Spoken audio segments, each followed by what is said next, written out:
안녕하십니까?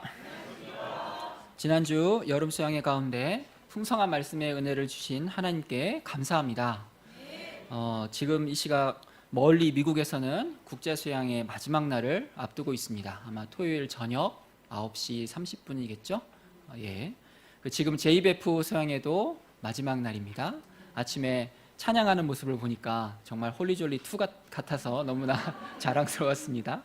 예, 우리 2세들이 정말 예수님을 만나서 정말 우리의 귀한 동역자들로 성장할 수 있기를 기도합니다. 제가 잠시 기도하고 시작하겠습니다. 감사하신 하나님 아버지, 지난 여름 수양회 통해서 주신 은혜에 감사합니다. 저희들이 예수님을 나의 구주요, 나의 그리스도로 만나게 하셔서 감사합니다. 이제 그 받은 은혜를 잘 감당할 수 있도록 도와주십시오.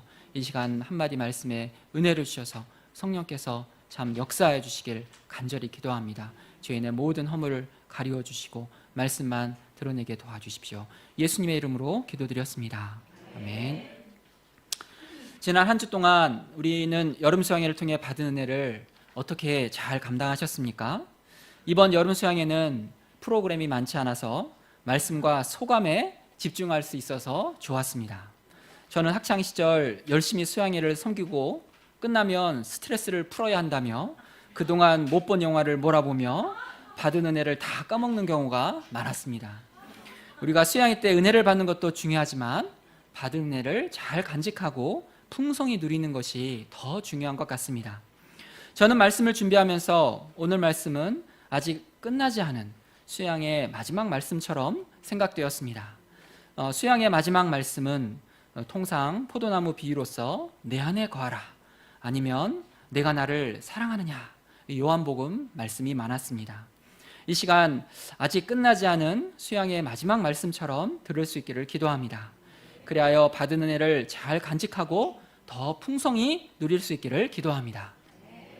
파트 1, 예수님과 연합된 삶, 18장 24절에서 19장 7절까지입니다. 오늘 말씀은 바울의 3차 전도 여행에 대한 내용입니다. 사도행전 말씀에는 항상 지도가 빠질 수 없습니다. 잠깐 지도를 보시겠습니다. 18장 23절에서 3차 전도 여행의 시작을 아주 간단하게 언급하고 있습니다. 얼마 있다가 떠나 갈라디아와 부르기아 땅을 차례로 다니며 모든 제자를 굳건하게 하니라. 지도를 보시면 바울은 안디옥에서 곧바로 에베소로 가는 것처럼 보입니다. 하지만 바울은 2차 전도 여행 때 개척했던 더베, 루스드라, 비시디아 안디옥 교회들을 육로로 신방하며 제자들의 믿음을 굳게 하였습니다. 바울은 2차 전도 여행을 마치고 돌아가는 길에 에베소에 잠깐 들러서 복음을 전했습니다. 하지만 오래 있지 못하고 브리스길라와 아굴라 부부를 에베소에 남겨놓고 가이사랴 안디옥으로 돌아왔습니다. 그러므로 바울이 에베소에 도착하기 전에 이미 거기에는 브리스길라와 아굴라 부부가 있었습니다. 바울이 도착하기 전에 에베소에 귀한 손님이 찾아왔습니다. 24절을 보십시오. 알렉산드리아에서 난 아볼로라 하는 유대인이 에베소에 이르니 이 사람은 언변이 좋고 성경에 능통한 자라. 아볼로라는 사람은 이집트의 알렉산드리아에서 태어난 유대인이었습니다. 그는 말도 잘하고 성경에도 능통한 성경학자였습니다. 25절에 보면 그는 일찍부터 주의 도를 배워서 열심히 예수님에 관한 것을 자세히 말하고 가르쳤습니다. 여기서 아볼로가 배운 주의 도는 바로 예수님에 관한 것이었습니다. 그는 구약 성경에 기초하여 그리스도가 오실 것임을 알고 가르쳤지만 예수님이 바로 이 땅에 오신 그리스도임을 알지 못했습니다. 세례 요한도 구약에 속한 마지막 선지자로서 예수님에 관해서 알고 있었지만 예수님의 구원의 역사와 하나님 나라를 체험하지는 못했습니다. 아볼로는 세례 요한의 회개와 심판의 메시지는 들었지만 나도 너를 정죄하지 아니하노니, 우리 마르코 목자님의 메시지와 버림받으신 왕 성산돌 목자님의 메시지, 그리고 그가 살아나셨다, 유기진 목자님의 부활의 메시지는 듣지 못했습니다. 아볼로는 아직 죄사함의 기쁨과 부활의 능력을 모르는 세례 요한의 신앙 안에 갇혀 있었습니다. 우리도 성경을 배우고 예수님에 관한 것을 들을 수 있습니다. 아볼로처럼 성경에 나오는 예수님에 관한 것을 가르칠 수도 있습니다. 하지만 신학과 신앙이 다른 것처럼 예수님에 관한 것을 아는 것과 부활하신 예수님을 만나는 것은 전혀 다른 것입니다. 우리도 세례 요한의 신앙에서 예수님을 나의 그리스도로 만나는 신앙으로 나아가야 합니다. 이번 여름 수양회를 통해 각 사람에게 인격적인 말씀으로 찾아오시고 만나주신 예수님께 감사와 찬송을 드립니다. 26절을 보십시오. 아볼로는 회당에서 그리스도가 오실 것을 담대히 말하였습니다. 그때 브리스길라와 아굴라 부부도 아볼로가 전하는 말씀을 듣고 있었습니다. 이 부부는 아볼로가 전하는 말씀을 듣고 마음이 짠하였습니다. 예수님을 알지 못하는 그의 신앙을 보고 목자의 심정이 가득했습니다. 브리스길라 부부는 아볼로를 집에 초청하여 맛있는 음식을 대접하며 예수님에 대해서 1대2로 성경 공부를 해주었습니다. 브리스길라 부부는 아볼로처럼 성경학자도 아니고 언변도 뛰어나지 않았습니다. 하지만 그들은 성경학자 아볼로를 양으로 섬기고 가르칠 수 있었습니다. 그들의 신앙은 예수님의 십자가와 부활을 믿고 체험한 신앙이었기 때문입니다. 그들은 아볼로를 예수님께로 인도했고 거듭나 새 사람 되게 하였습니다. 이때 아볼로는 성경학자로서 성경을 잘 알았지만 복음 진리 앞에서 겸손하였습니다. 그는 예수님을 나의 왕이요 그리스도로 영접하였습니다. 이후 아볼로는 성도들의 격려를 받고 아가야 지방으로 가서 믿는 자들에게 많은 유익을 주었습니다. 유대인들은 아볼로를 말로 이길 수 없었습니다. 고린도 교회 성도들은 구약 성경에 기초한 복음 진리에 굳게 서서 성장할 수 있었습니다. 바울도 아볼로가 고린도 교회에 심겨진 복음의 씨앗이 자라도록 열심히 물을 주었다고 인정하였습니다. 우리 모임 가운데 아볼로와 같이 예수님을 인격적으로 만난 빼어난 성경 선생을 많이 세워주시길 기도합니다. 또한 그를 낳고 키우는 브리스길라와 아굴라 부부와 같은 믿음의 가정이 많이 일어나기를 기도합니다. 19장 1절을 보십시오. 아볼로가 고린도에 있을 때 바울이 윗지방으로 다녀 에베소에 와서 어떤 제자들을 만나. 아볼로가 변화되어 고린도 교회에서 열심히 말씀을 전하고 있을 때 바울이 에베소에 도착하였습니다. 바울이 어떤 제자들을 만나 물었습니다. 여러분들은 믿을 때 성령을 받았습니까? 그러자 제자들이 대답했습니다.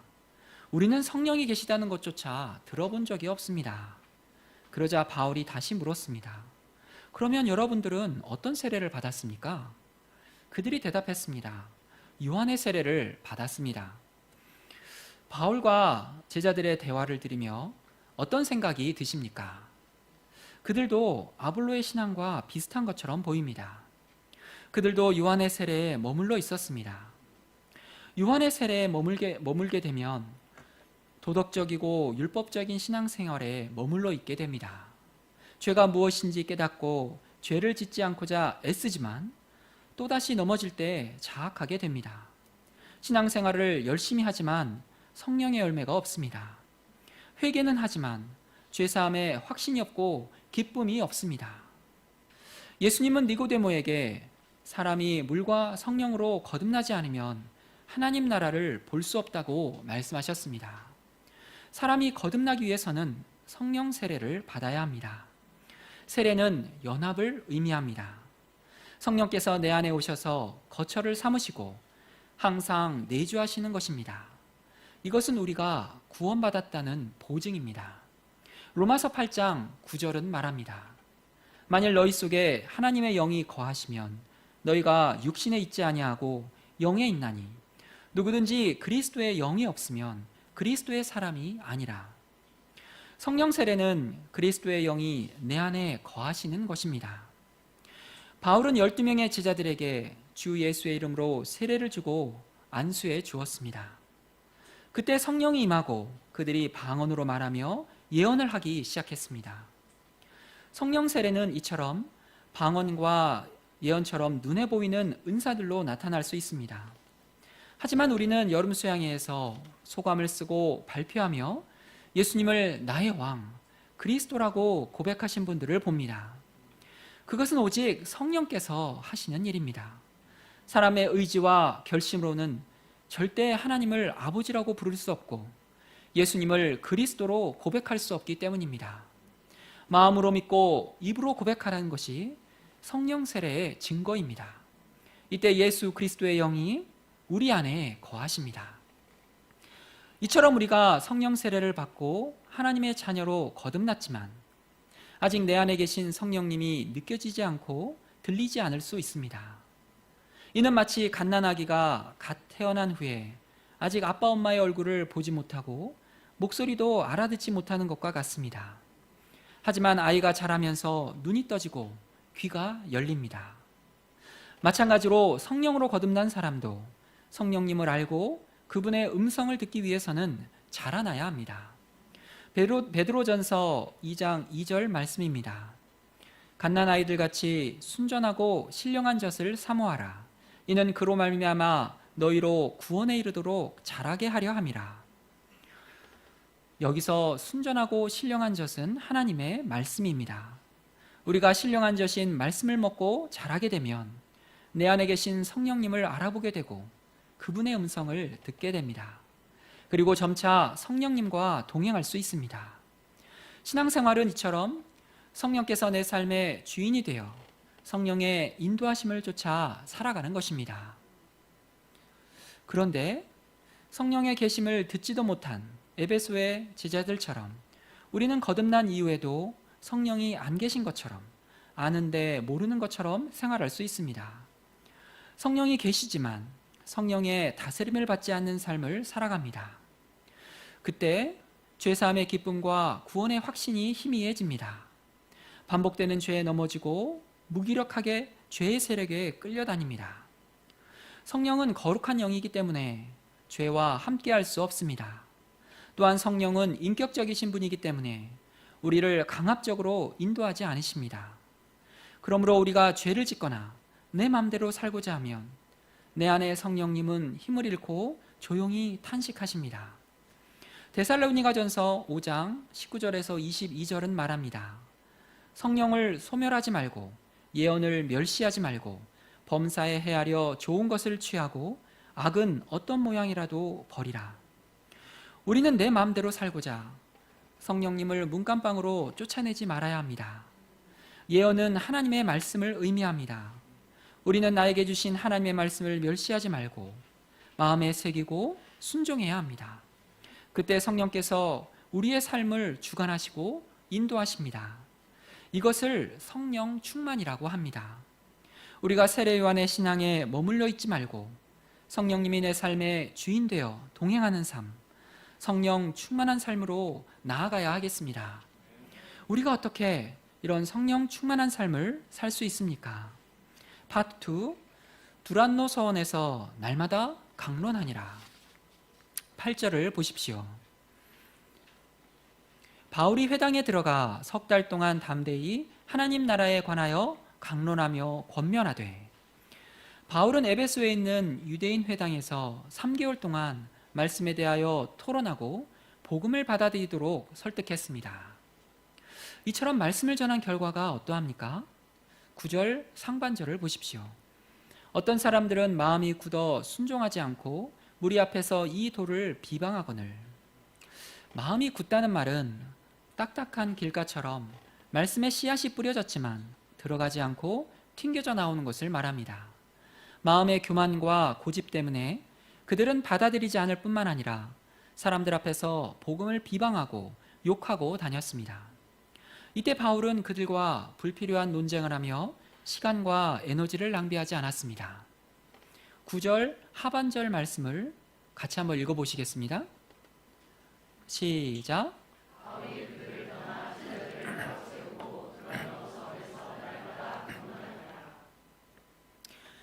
바울은 복음을 받아들인 제자들을 따로 세웠습니다. 그리고 두란노 서원에서 날마다 성경을 강론했습니다. 서원이라는 말은 헬라어로 스콜레로서 휴식, 자유라는 뜻이 있습니다. 스승과 학생이 자유롭게 토론하며 공부하는 장소로서 오늘날 스쿨의 어원이 되었습니다. 두란노 서원은 에베소 출신의 철학자인 투란노스가 정기적으로 이용했던 강연장이었습니다. 이 강의실에서 헬라 철학자들이 철학과 수사학, 논리학 등을 가르치고 배웠습니다. 그들은 더워지는 11시부터 시작해서 점심을 먹고 오후 1시부터는 낮잠 자는 시간이었기 때문에 강의를 하지 않았습니다. 바울은 오전 11시부터 오후 4시까지 그들이 쉬는 시간에 강의실을 빌렸습니다. 그리고 이 시간대를 이용하여 날마다 하나님의 말씀을 강론하였습니다. 강론했다는 것은 일방적으로 가르치지 않고 묻고 대답하고 토론했다는 뜻입니다. 한마디로 매일매일 4시간에서 5시간 동안 그룹 바이블 스터디를 한 것입니다. 바울은 이때 GBS만 하고 아무 일도 하지 않았을까요? 사도행전 20장 34절에는 3차 전도여행을 마무리하며 지난 에베소에서의 생활을 회고하는 바울의 고백이 나옵니다. 여러분이 아는 바와 같이 이 손으로 나와 내 동행들이 쓰는 것을 충당하여. 바울은 에베소에 와서도 자신과 동행들이 쓰는 것을 충당했다고 하였습니다. 바울은 변함없이 천막 만드는 일을 하면서 다른 사람들에게 짐을 지우지 않았습니다. 바울은 직업을 가지고 일을 하며 남들이 쉬는 시간을 이용해 말씀을 가르치는 일을 하였습니다. 그것도 매일매일 4, 5시간씩 2년간 계속하였습니다. 우리는 일주일에 한 번 말공을 합니다. 1시간에서 길면 2시간 동안 말씀을 공부합니다. 문제지는 즉석에서 스마트폰을 열어서 다운받고 본문도 말공할 때 처음 읽어봅니다. 유혹이 많은 세상 가운데 그나마 우리는 이렇게 말씀을 공부하며 믿음을 지킬 수 있어서 감사합니다. 하지만 바울이 매일매일 말씀을 가르치고 양들과 토론하기 위해서 어떻게 했을까요? 일하는 시간을 빼고는 하나님의 말씀을 연구하며 붙잡고 씨름하지 않으면 할 수 없는 일이었습니다. 바울도 그렇지만 말씀을 들으러 온 사람들은 어떠합니까? 이들은 처음 3개월 동안 회당에서 전한 바울의 말씀을 듣고 따라온 사람들이 많았을 것입니다. 남들은 다 낮잠 자고 쉬는 시간에 말씀을 들으러 온 것입니다. 그들은 자기 생활에 바쁘기보다 육신의 피곤함을 무릅쓰고 영의 양식을 사모했습니다. 그것도 한 달, 2달이 아니라 2년 동안 날마다 이렇게 했습니다. 이때 어떤 일이 일어났습니까? 10절을 보십시오. 2해 동안 이같이 하니 아시아에 사는 자는 유대인이나 헬라인이나 다 주의 말씀을 듣더라. 먼저 복음이 온 아시아에 전파되었습니다. 상업과 교통의 중심지인 에베소에 여러 사람들이 오고 가며 복음을 전해 들었을 것입니다. 또한 두란노 서원에서 말씀으로 거듭나고 변화된 사람들이 아시아 지역으로 나아가 복음을 전하고 곳곳에 교회가 세워졌습니다. 요한계시록 1장에 보면 소아시아의 7교회에 주시는 성령의 말씀이 나옵니다. 에베소 교회를 포함한 7교회가 바로 이때 세워졌습니다. 바울은 이 기간에 고린도 교회에 편지를 썼습니다.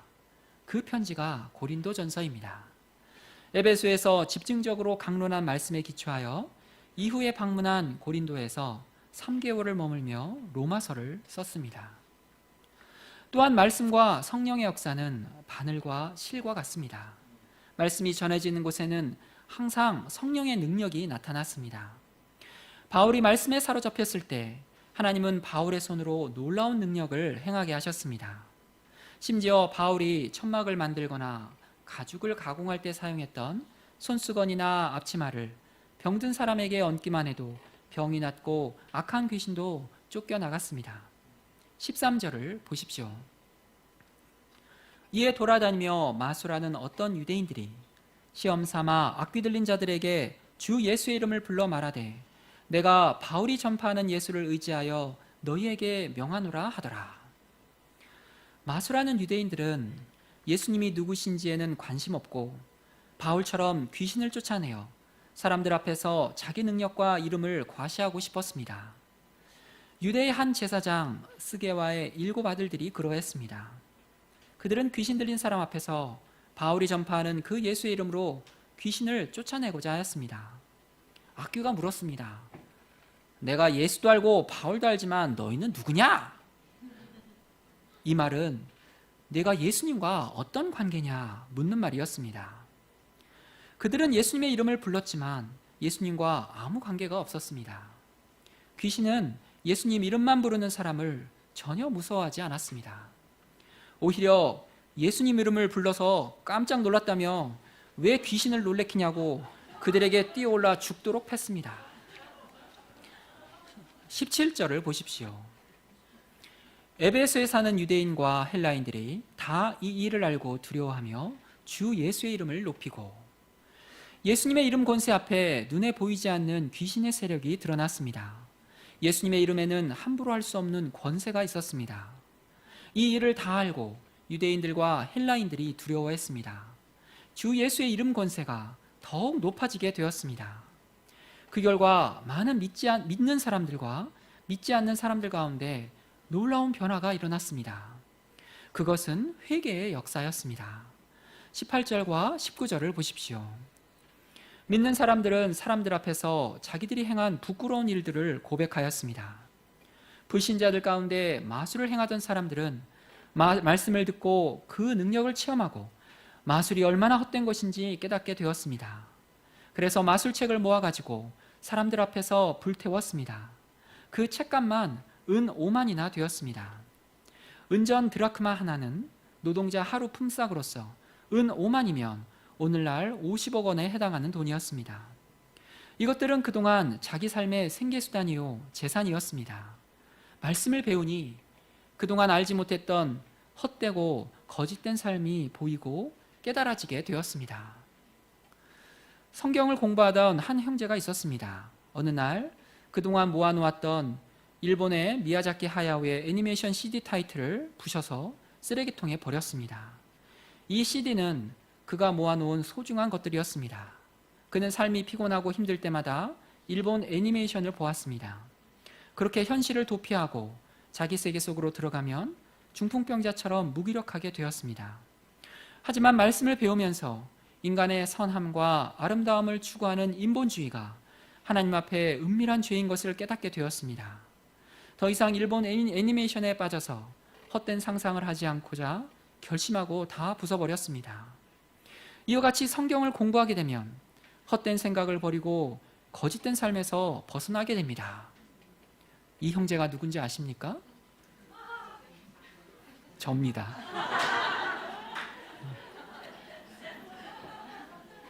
20절을 다 같이 읽어보시겠습니다. 시작. 20절입니다. 시작.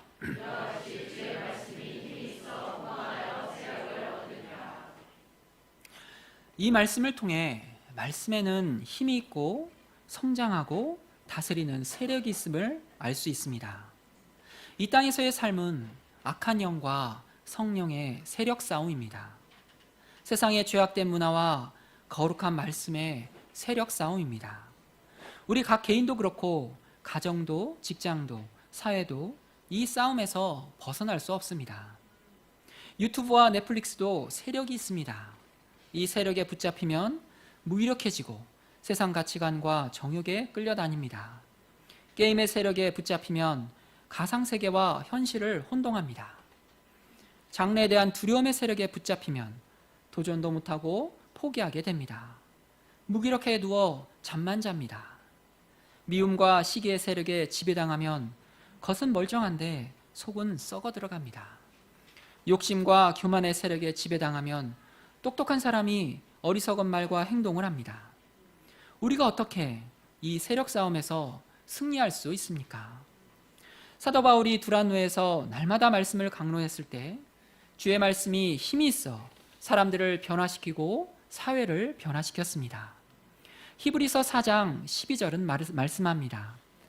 하나님의 말씀은 살아있고 활력이 있어 좌우에 날선 어떤 검보다도 예리하여 혼과 영과 및 관절과 골수를 찔러 쪼개기까지 하며 또 마음의 생각과 뜻을 판단하나니. 하나님의 말씀을 들으면 마음속에 있던 어둡고 추잡한 생각들이 사라집니다. 음란과 거짓된 세력들이 물러갑니다. 하나님을 찬양하고 예배하고 싶은 거룩한 소원이 생깁니다. 죄 가운데 살던 사람이 죄를 깨닫고 경건한 하나님의 사람으로 변화됩니다. 더 나아가 하나님의 비전을 품게 됩니다. 21절을 보십시오.